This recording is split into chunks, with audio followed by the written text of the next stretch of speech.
some things we're going to have to cut back on, but we are fortifying ourselves for what we believe is going to be predictable to receive a massive increase per week of new asylum seekers and migrants. You know, I've been frustrated throughout my life in public service. I've never been more frustrated now.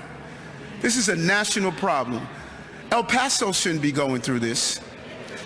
Chicago shouldn't be going through this. Washington, Houston, cities should not be carrying the weight of a national problem.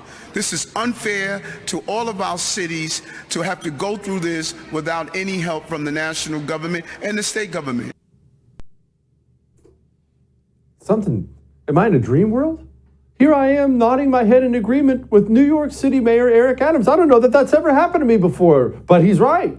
He's absolutely right. Joining me now, my friend John Phillips of the Great John Phillips Show, and the man himself on the New York City Council, New York City City Council GOP minority leader on that council, Joe Borelli. Joe, let's begin with you because we're leading off with your mayor in your city. I can't believe I'm saying this, but he's correct. I think it's ridiculous that El Paso or New York City have to deal with illegal immigrants. I didn't hear him call out the parties responsible, but I agree with his point.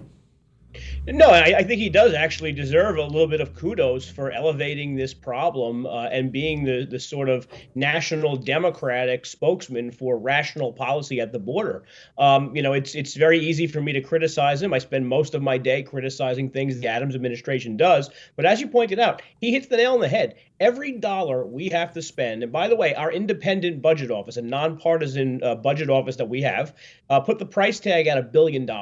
So every dollar we spend means that another dollar won't go to cutting the grass in the parks, won't go to our libraries, won't go to the police department, et cetera. He's not wrong, and it's going to have a real impact on all the programs, by the way, that his fellow progressive Democrats like spending money on.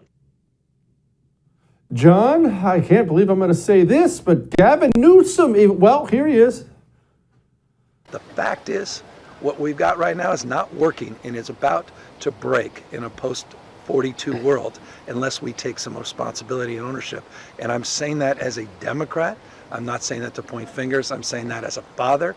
I'm saying that as someone that feels responsible for being part of the solution, and I'm trying to do my best here.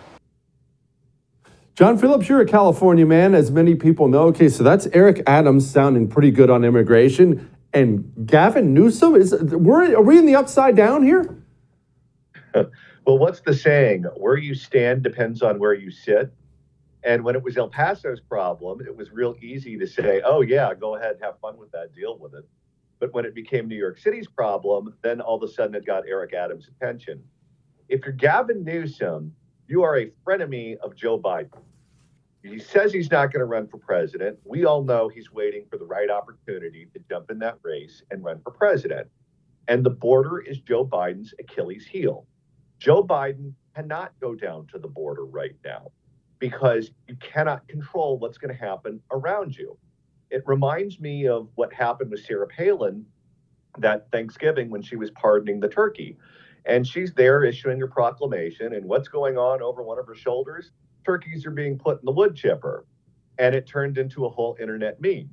If you're Joe Biden and your position is that the border is safe and the border is secure, you can't go there because you can't control what's going to be in the frame that's going on behind you. If he's there giving a speech saying that everything's fine and you see a coyote and thousands of people sneaking across the border over his shoulder, he's going to look like a complete buffoon.